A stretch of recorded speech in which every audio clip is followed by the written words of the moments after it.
Hello बच्चों, स्वागत है आपका मेरे यूट्यूब चैनल पे। आज हम डायरेक्टरेट ऑफ एजुकेशन की क्लास 8 की वर्कशीट 13 डिस्कस करेंगे, जिसका सब्जेक्ट है सोशल साइंस हिस्ट्री 2 और डेट है इस वर्कशीट की 9 नवंबर 2020। यहाँ पर आप अपना नाम लिखेंगे बच्चों, यहाँ पर आप अपने क्लास टीचर का नाम लिखेंगे। तो वर्कशीट को स्टार्ट करने से पहले जल्दी से आप मेरे YouTube channel Rishabh computer classes को सब्सक्राइब कर दीजिए बच्चों, ताकि जो भी मैं नई वीडियो डालूँ उसका नोटिफिकेशन आपको तभी की तभी मिल जाए। तो देखते हैं आज की worksheet. The company rule extend की किस प्रकार जो अंग्रेज का रूल था वो पूरे भारतवर्ष में फैल गया था, वो आज हम पढ़ेंगे। फर्स्ट है अर्ली ईयर, प्रारंभिक काल में। After the battle of Buxar, Buxar की लड़ाई हुई थी 1774 में 64 में। East India company appointed political and commercial agent known as resident in Indian state. तो बैटल ऑफ बक्सर के बाद क्या किया, ईस्ट इंडिया कंपनी ने अपने पॉलिटिकल और कमर्शियल एजेंट को इंडियन स्टेट में अपॉइंट कर दिया, जिसको हम रेजिडेंट के नाम से जाना जाता था। Their rule was to serve and further the interest of company. उनका काम क्या था कि वो कंपनी की सेवा करे और जो कंपनी के हित में जो भी काम हो उसके वो करे। Though the resident the company official began interfering in the internal affair of Indian state. लेकिन क्या हुआ, जो रेजिडेंट थे उन्होंने क्या किया, जो भारतीय राज्य थे उनके जो अंदर के जो काम थे या अंदर के जो अफेयर थे उनमें भी इंटरफेयर करना स्टार्ट कर दिया। They try to decide the appointment of administrator official. उन्होंने राजा की नियुक्ति पर भी अपना निर्णय लेना स्टार्ट किया। एवं सक्सेसर टू थ्रोन, और कौन से राजा को कौन सा पद मिलेगा, किस व्यक्ति को कौन सा पद मिलेगा, ये भी वो डिसाइड करने लग गए थे। Sometime the company force the state into the subsidiary alliance, और कंपनी ने हर एक स्टेट को सब्सिडरी अलायंस के लिए फोर्स किया, मजबूर किया according to the terms of alliance. ये जो अलायंस थी इसके अनुसार क्या था, Indian rulers were not allowed to have their independent arm force. उसके अनुसार क्या था कि जो भारतीय शासक थे उनको स्वतंत्र सेना रखने का अधिकार नहीं था। They were to be protected by the company, उन्हें कंपनी के द्वारा संरक्षण प्राप्त किया जाना था। But for that rulers have to pay for the subsidiary force to the company. लेकिन इसके लिए जो भारतीय शासक थे उन्हें इसके मतलब सब्सिडरी फोर्स जो सेना वो कंपनी प्रोवाइड कर रही थी, उसके लिए उन्हें कुछ ना कुछ पैसे या कुछ ना कुछ हैव टू पे, उनको पैसे अदा करने पड़ते थे। If the Indian rulers fail to make the payment, अगर भारतीय शासक पेमेंट करने में पेमेंट नहीं दे पाते थे, then part of their territory was taken away as penalty. तो उनका कुछ राज्य एज ए मतलब पेनल्टी के रूप में उनसे ले लिया जाता था। For example, man Richard Wellesley was the governor general at that time, nawab of Awadh had to cede half of his province in 1801। तो ये बताइए, जब रिचर्ड वेल्सली भारत के गवर्नर जनरल थे तो अवध के जो नवाब थे उनको अपनी आधा राज्य 1801 में अंग्रेजों को देना पड़ा, क्योंकि वो सब्सिडी अलायंस के लिए जो पैसे दिए जाने थे वो पे नहीं कर पाए थे। Hyderabad was also force to cede territory on similar ground. इसी प्रकार से हैदराबाद को भी अपना राज्य अंग्रेजों को सौंपना पड़ा था। डायरेक्ट कन्फ्रंटेशन, कि अब देखते हैं किस प्रकार भारतीयों का अंग्रेजों के साथ डायरेक्ट मतलब युद्ध हुआ। तो फर्स्ट है, after gaining strength in early year the company resorted to direct military confrontation when it saw it threat to its political और इकोनॉमिक इंटरेस्ट। तो क्या हुआ, जब कंपनी को लगा कि उसकी जो है पॉलिटिकल और इकोनॉमिक इंटरेस्ट पर खतरा है, तो उसने क्या किया, उसने युद्ध करना स्टार्ट कर दिया। This can be understand through the following two example, जो कि हम ये दो एग्जाम्पल की हेल्प से समझ सकते हैं। जैसे कि फर्स्ट एग्जाम्पल है हमारे पास टीपू सुल्तान ऑफ मैसूर, और सेकेंड है वार विद मराठा। तो फर्स्ट हम पढ़ते हैं टीपू सुल्तान का मैसूर के साथ युद्ध जो हुआ था अंग्रेजों का। Mysore had gain strength under the leadership of rulers like Haider Ali and his son Tipu Sultan. जो मैसूर था उसने अपने जो राजे थे हैदर अली और टीपू सुल्तान के शासनकाल में बहुत ज़्यादा शक्तिशाली बन गया था। Mysore control the profitable trade of Malabar coast जो मैसूर था वो मालाबार कोस्ट से अपना व्यापार करता था। वेयर द कंपनी परचेज पीपर एंड कार्डेमन, जहाँ से कंपनी जो है काली मिर्च और इलायची खरीदती थी। In 1785 Tipu Sultan stop the export of sandalwood, pepper and cardamom. लेकिन क्या हुआ, 1785 में टीपू सुल्तान ने चंदन की लकड़ी, काली मिर्च और ये कार्डेमन को बेचना बंद कर दिया। ठीक है, through the ports of his, अपने राज्य की जो बंदरगाह थी वहां से बेचना बंद कर दिया अंग्रेजों को। And this allow local merchant from trading with the company, और जो लोकल जो मर्चेंट थे उनको भी मना कर दिया कि वो कंपनी के साथ व्यापार ना करे। ही also establish A close relationship with the French in India and modernised his army with their help. उन्होंने क्या किया, फ्रांस के साथ रिलेशनशिप बनाना स्टार्ट किया और अपनी जो सेना थी उसको मजबूत करना स्टार्ट कर दिया। The British were furious and fort for war.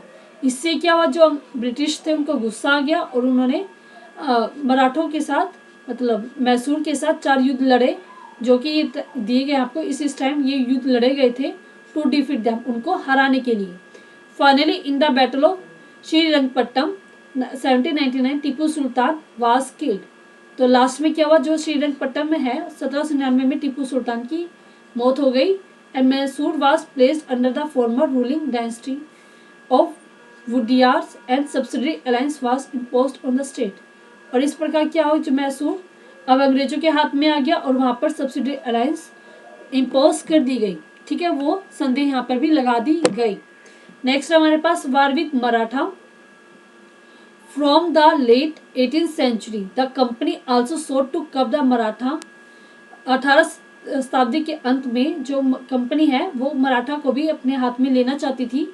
Eventually destroyed Maratha power, और उन्होंने मराठा की पावर को डिस्ट्रॉय करना, कम करना स्टार्ट कर दिया था।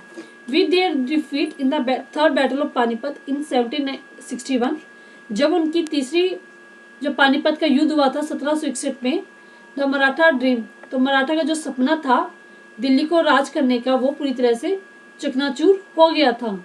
They were divided into many state, और वो बहुत स्टेट में डिवाइड हो गए थे अंडर चीफ, डिफरेंट चीफ के अंदर, सरदार के नीचे, बिलोंगिंग टू डायनेस्टी, जो कि दूसरी डायनेस्टी से बिलोंग करते थे, जैसे कि सिंधिया, होलकर, गायकवाड़ और भोसले।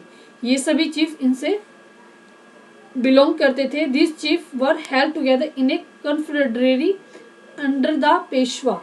तो ये सब किसके अंडर आते थे, पेशवा के अंडर आते थे, जिसको हम प्राइम मिनिस्टर कहा जाता था। वो became it's effective military administrative head based in Pune, जिसने जो अपनी सेना और शासन पुणे में स्थापित किया। Mahaji Scindia and Nana Phadnavis were two famous Maratha soldiers and statesman. ये जो है महाजी सिंधिया और नाना फडणवीस, ये 2 मराठा के प्रमुख शासक थे, जिन्हों की मराठा सोल्जर्स थे और ताकतवर इंसान थे ये। ठीक है, आगे हम देखते हैं। The Marathas were subducted in the series of war. Maratha को एक के बाद एक युद्ध में हार का सामना करना पड़ा, जैसे कि in the first war that ended in 1782 with the treaty of Salbai. जो पहला युद्ध था अंग्रेजों के साथ 1782 में हुआ था, वो सालबाई की संधि के साथ समाप्त हुआ था। There was no clear victor, जो वहाँ पर कोई भी मतलब जीता नहीं था, सब दोनों इक्वल ही रहे थे, तभी ये संधि हुई थी, सालबाई संधि।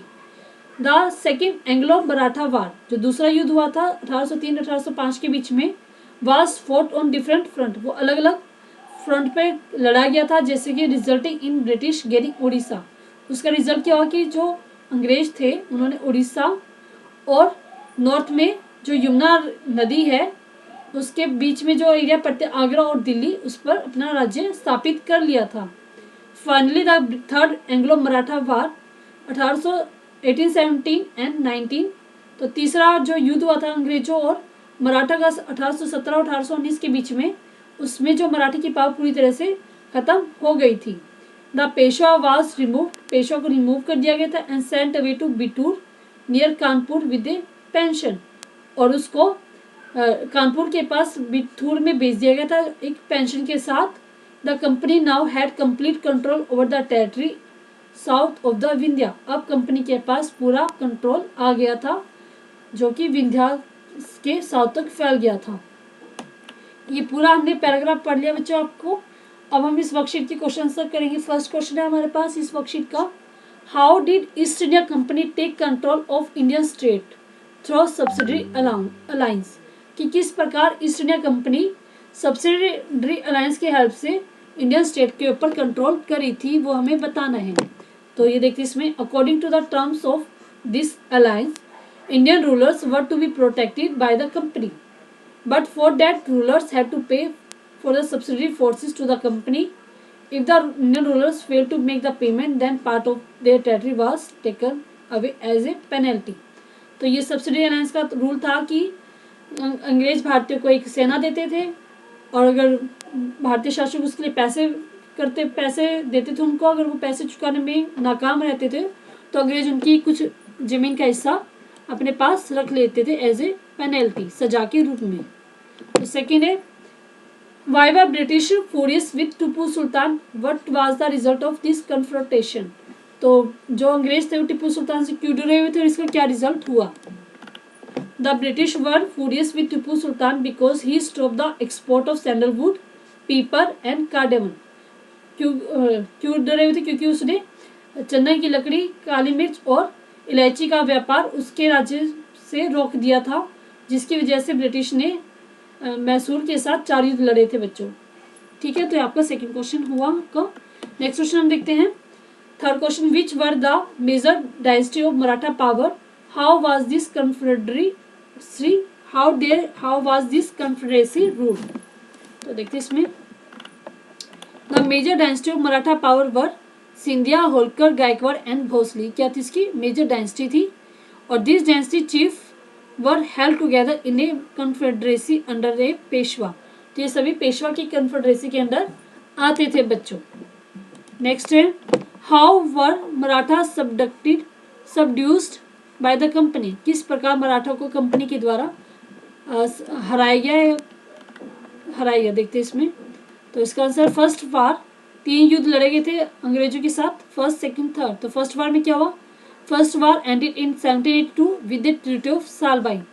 पहला युद्ध सालबाई की संधि के साथ समाप्त हुआ। द सेकंड एंग्लो मराठा वार 1803-1805 के बीच में हुआ, जिसका रिजल्ट क्या हुआ, उड़ीसा और नॉर्थ में जो यमुना नदी के बीच में जो राज्य आते थे, दिल्ली और आगरा, वो भी अंग्रेजों ने जीत लिए। थर्ड क्या था, third Anglo Maratha war was of 1817 से 1819 के बीच में, जिसने मराठी की पावर को पूरी तरह से क्रश कर दिया था, पूरी तरह से खत्म कर दिया था बच्चों। तो पूरी वर्कशीट बच्चों हमने कंप्लीट की। थोड़ा मुश्किल लगी होगी लेकिन आपको करनी, अच्छे से समझ के आप करना इसको। 4 क्वेश्चन मैंने आपके साथ डिस्कस किए। अगर आपको ये वर्कशीट समझ में आई बच्चों, अच्छी लगी है, तो इस वीडियो के लिए एक लाइक जरूर कीजिएगा, दोस्तों के साथ शेयर कीजिएगा।